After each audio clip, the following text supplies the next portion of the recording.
কেউ যদি আল্লাহকে ভয় পাইয়া 6টা শর্ত পূরণ করিয়া রোজা রাখে, ওই রোজার পুরস্কার আল্লাহ তাআলা নিজে হবেন, বলি সুবহানাল্লাহ।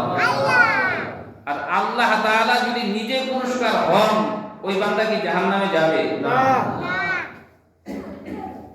ইন্নাল্লাযীনা আমানু ওয়া আমিলুস সালিহাতি কানাত লাহুম জান্নাতুল ফিরদাউসি নুজুলা।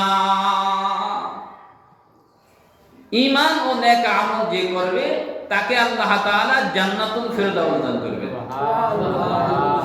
নেক আমলের ভিতরে রোজা আছে না? মুসলমানের বুনিয়াদ কয়টা জানেন? ইসলামের ভিত্তি কয়টা? 5টা। কয়টা? বুনিয়াদ ইসলাম শাহাদাতু আল্লা ইলাহা ইল্লাল্লাহ ওয়া ইকামুস সালাতা ওয়া ইতাউস যাকাতা ওয়াল হজ্জ ওয়া সাওমু রমাদান। এই 5টার মধ্যে রোজা আছে। এই 5টার মধ্যেও রোজা আছে। রোজা রাখা লাগবে? যদি না রাখেন ভাই, আপনার মতন তোরা কবেন কেউ নাই। আপনি সারা জীবন বয়ান করতে পারুন, আপনার জন্য হেদায়েত নাই, কারণ আপনি তো আল্লাহরই মানেন না। আর যারা রাখেন রোজা তাদের জন্য শর্ত 6টা। কয়টা? 6টা শর্ত পূরণ করতে হবে রোজা যারা রাখেন তাদের, তাহলে ওই রোজা আপনাকে জান্নাতে নিবে। 6টা শর্ত পূরণ করতে। 6টা শর্তের মধ্যে 1 নাম্বার শর্ত চোখের হেফাজত। কার হেফাজত? 1 নাম্বার। রোজার বরকত পাওয়ার জন্য যে 6টা শর্ত আছে তার মধ্যে প্রথম শর্ত হলো চোখের হেফাজত। কার হেফাজত? এই চোখের হেফাজত করার কথা কে বলছেন? আল্লাহ। ওয়ালাহুম আ'য়ুনুন লা ইয়াসমাউনা বিহা। আল্লাহ বলেন, আমি বলি নাই। ওয়ালাহুম আ'য়ুনুন লা ইয়াসমাউনা বিহা। যাদের চক্ষু আছে, চক্ষু দিয়া হালাল জিনিস দেখে না, শুধু হারাম দেখে। শুধু হারাম দেখে। এই সমস্ত মানুষের বেলায় আল্লাহ তাআলা শেষে বলেন, উলাইকা কাল আনআম বাল হুম আদল। এরা চতুষ্পদ জানোয়ার, তার চাইতেও নিকৃষ্ট। এইজন্য এই রোজার দিনে রোজা রেখে হারাম জিনিসের দিকে তাকানো যাবে না। জোরে বলেন, যাবে? যাবে না। 2 নাম্বার শর্ত হলো কি? কানের হেফাজত। কিসের হেফাজত? করতে বলছেন কে? আল্লাহ তাআলা বলছেন, ওয়ালাহুম আযানুন লা ইয়াসমাউনা বিহা। যাদের কান আছে, কান দিয়া ভালো কিছু শুনে না, আযানের শব্দ শুনে না, কোরআন তেলাওয়াত শুনে না, আল্লাহর রাসূলের বাণী শুনে না, তাফসীর শুনে না, মাহফিল শুনে না, শুধু অবৈধ জিনিস শুনে।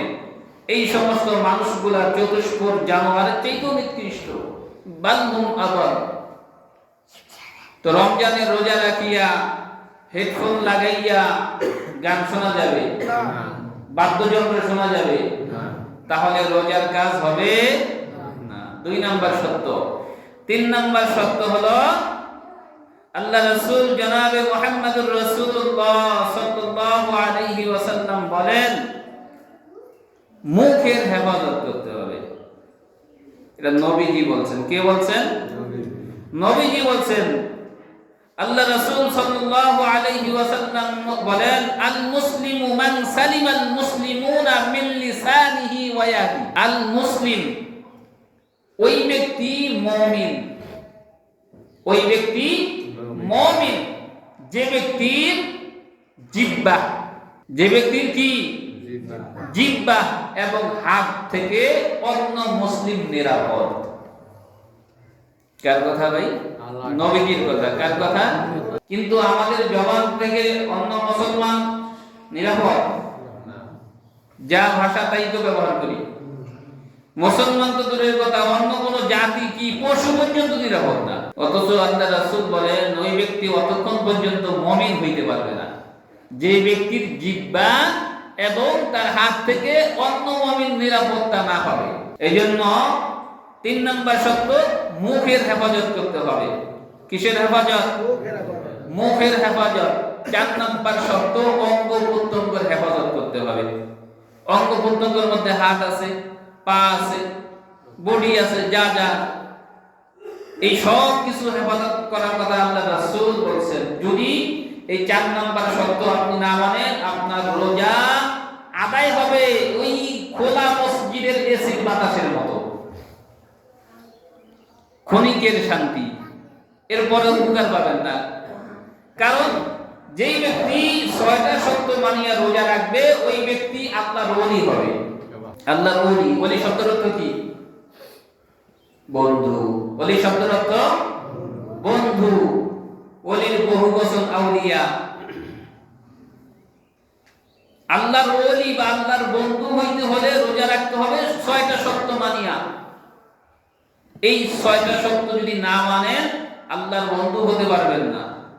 আর আল্লাহ যে বলছেন as-সাওমু লি ওয়া আনা আজজি বিহি আও উজজা বিহি, রোজার পুরস্কার আমি আল্লাহ দিব, ওই পুরস্কার আপনি পাবেন না। ওই পুরস্কার পাইতে হলে এই 6টা শর্ত মানতে হবে।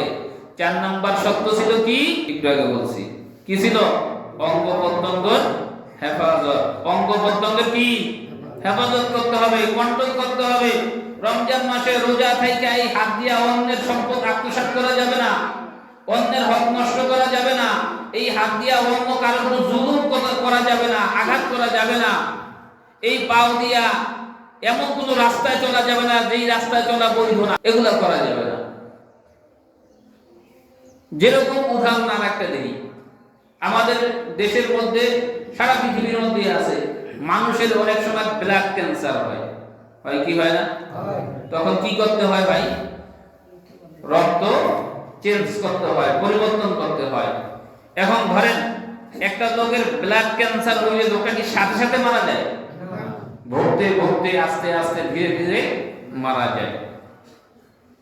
এখন এই রোগীর প্রথম কাজ হলো রক্ত পরিবর্তন করা। রোগীর শরীরে আছে ও পজিটিভ রক্ত। এখন আপনি তো দরকার রক্ত পাল্টানো। আপনি যদি রক্তটা শরীরে যে পচা রক্তটা আছে এই রক্তটা ফালাইয়া এরপরে যদি বি পজিটিভ রক্ত ঢোকান হবে? হবে তো নাই। রোগটা অসুস্থ থাকার অবস্থায় কিছুদিন বাঁচার সম্ভাবনা ছিল। এই রক্ত যে চেঞ্জ করিয়া বিপরীত রক্ত ঢুকাইছেন লোকটা সাথে সাথে মারা যাবে। ঠিক তদ্রূপ ভাই, শরীয়তের হুকুম আহকাম যেখানে যেটা যেভাবে মানা ওইভাবেই মানতে হবে। বিপরীত আপনার নিজের থেকে যদি কিছু করেন তাহলে ইসলাম থেকে আপনি খারিজ হয়ে যাবেন। কারণ ইসলামের মধ্যে বাড়ানোর কোনো সুযোগ আছে?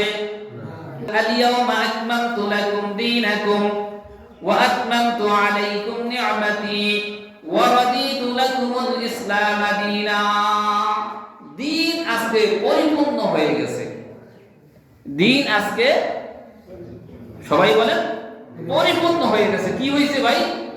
পরিপূর্ণ হয়ে গেছে। এখান থেকে আর বাড়াবার কোনো সুযোগ, কমাবার কোনো সুযোগ নেই। 4 নম্বর শর্ত ছিল নিজের বডির হেফাজত করতে হবে। 5 নম্বর শর্ত রোজাদারের জন্য হালাল খানা খাইতে হবে। কি খানা খাইতে হবে? জোরে বলেন। হারাম খাইয়া রোজা রাখলে রোজা হবে? হারাম টাকা দিয়ে কাউরি ইফতার করাইলে ইফতার হবে? কার আদেশ? আল্লাহ তাআলার আদেশ।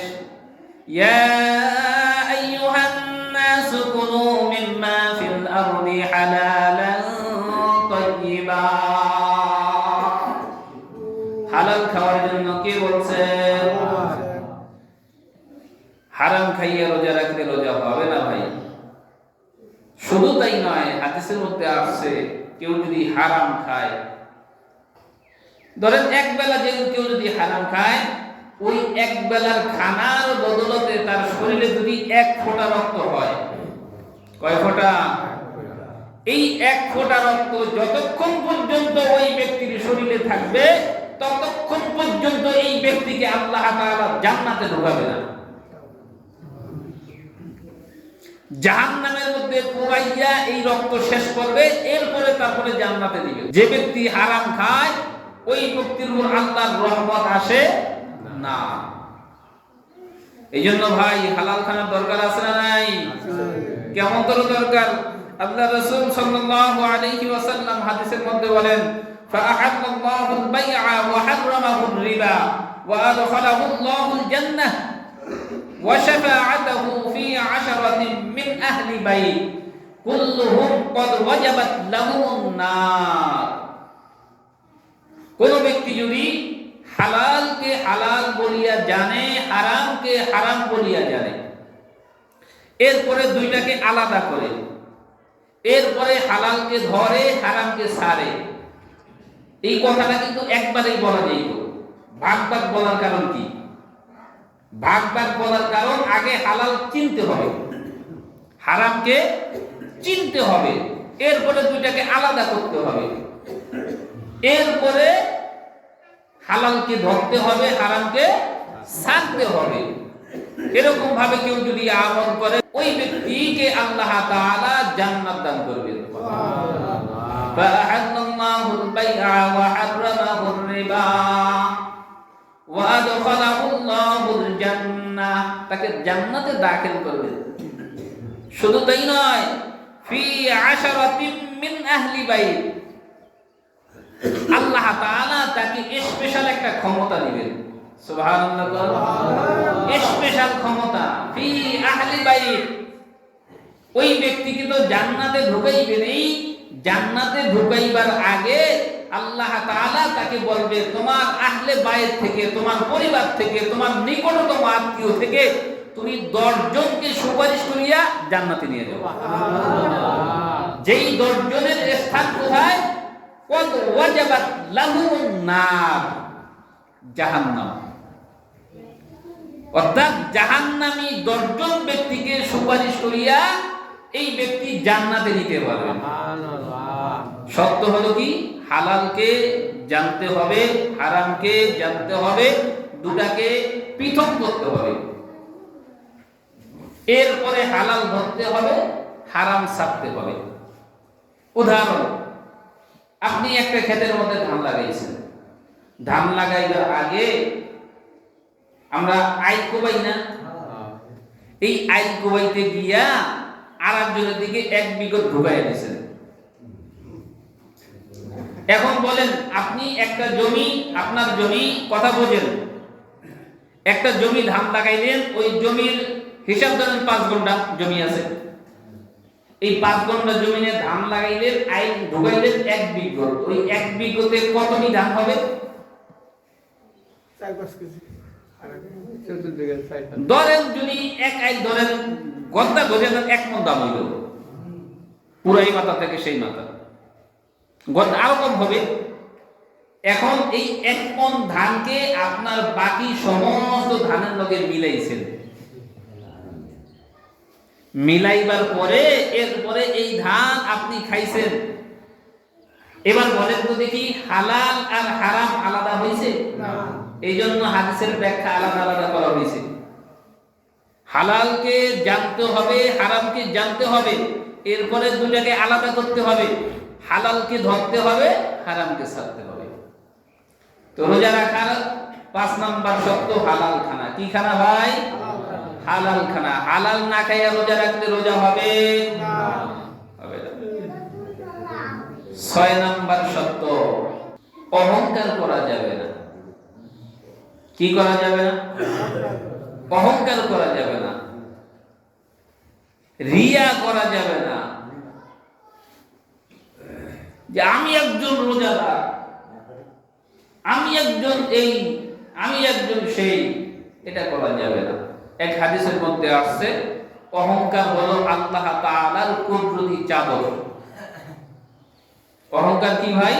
আল্লাহ তাআলার কুদরতি, সবাই বলেন এই কথাগুলো বলেন, প্রতিটা কথার বিনিময়ে কি হবে? এই জন্য মুখ খুলে বলতে হবে। আল্লাহ তাআলার কুদরতি কি ভাই? চাদর, অহংকার। আর কেউ যদি অহংকার করে, সে যেন বুঝাইতে যায় এই চাদরের উপযুক্ত আল্লাহ না, তার থেকে চাদর ছিনাইয়া নেওয়া। নাউজুবিল্লাহ।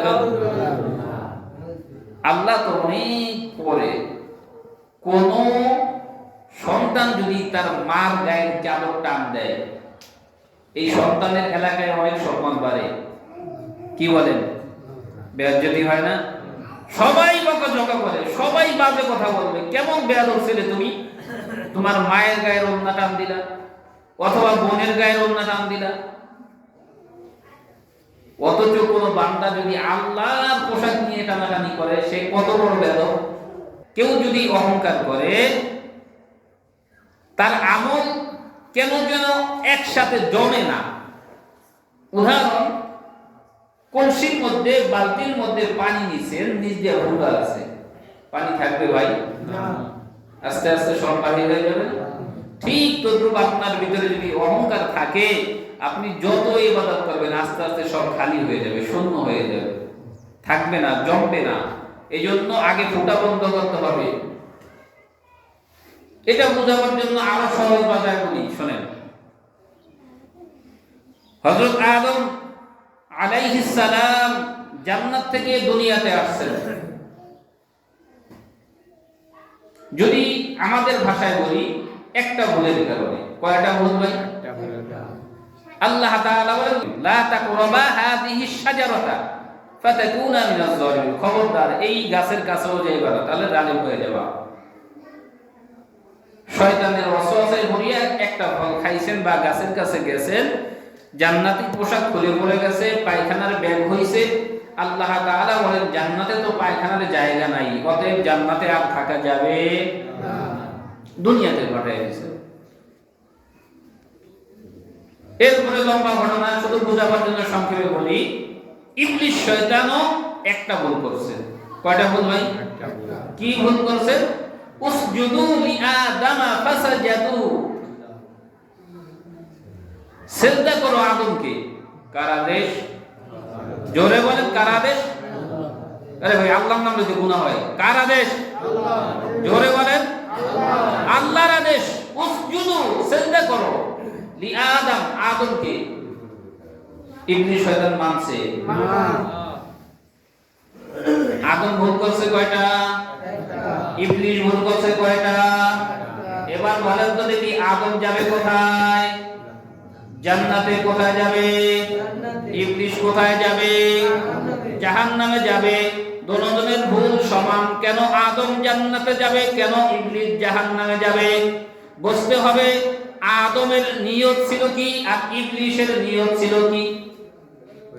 বোঝাবার জন্য আরো সংক্ষেপে একটা ঘটনা বলি।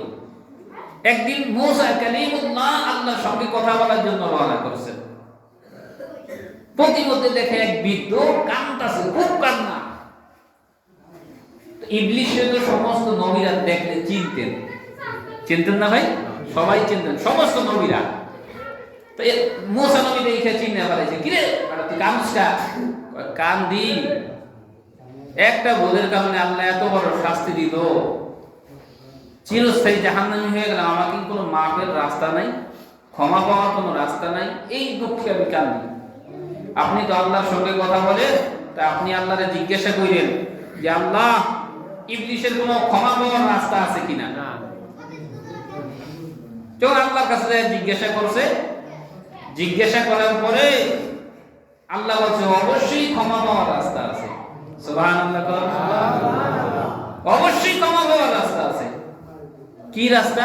ক্ষমা পাওয়ার রাস্তা হলো, যেহেতু সে একটা ভুল করছে, ভুলটা ছিল আদমরে সিজদা করে নাই। কারে সিজদা করে নাই? আদম তার এখন নাই, আছে। তাহলে কি করতে হবে? আদমের কবর আছে, শয়তান যে কইবা আদমের কবরে যায় জানি একটা সিজদা দিয়া দেয়, তাহলে আমি আল্লাহ ওর জীবনের গুনাহ মাফ করে দেব। জোরে কোন সুবহানাল্লাহ। ইবলিস শয়তানের কাছে যখন পুনরায় আইছে, ইবলিস কইতেছে, জিজ্ঞেসিলেন? হ্যাঁ জিজ্ঞেসি। রাস্তা আছে? হ্যাঁ আছে। কি রাস্তা? তুমি তো আদমকে সিজদা করো নাই, আদমের কবরে একটা সিজদা করার কথা বলছে। ইবলিস কি কয় জানেন? কি কইলেন আপনি? এই খুঁড়াটা এই আগের জায়গায় আছে, খুঁড়া আগের থেকে লড়ে নাই, আগের জায়গা থেকে খুঁড়াটা এখনো লড়ে নাই। যেহেতু খুঁড়া লড়ে নাই, আমি সিজদাও নিব না, মাপও লাগবো না। এর নাম অহংকার। এর নাম কি? আর আদম জান্নাতে যাবে কেন জানেন? আদম যখন দুনিয়াতে আসছে 350 বছর মতান্তরে বেশি কম কান্নার পরে আদম আলাইহিস সালাম আল্লাহ তাআলার আরশে মহল্লার দিকে তাকায়া বলতেছেন, রব্বানা যালামনা আনফুসানা ওয়া ইন লাম তাগফির লানা ওয়া তারহামনা লানাকুনান্না মিনাল খাসিরিন। আল্লাহ, আমি আমার নফসের উপর জুলুম করেছি, অন্যায় করেছি, আমি ভুল করেছি। আল্লাহ, তুমি আমারে মাফ করে দাও। নত হইছে আল্লাহর কাছে, ছোট হইছে আল্লাহর কাছে, আল্লাহ তাআলা তারে মাফ করে দিয়েছে।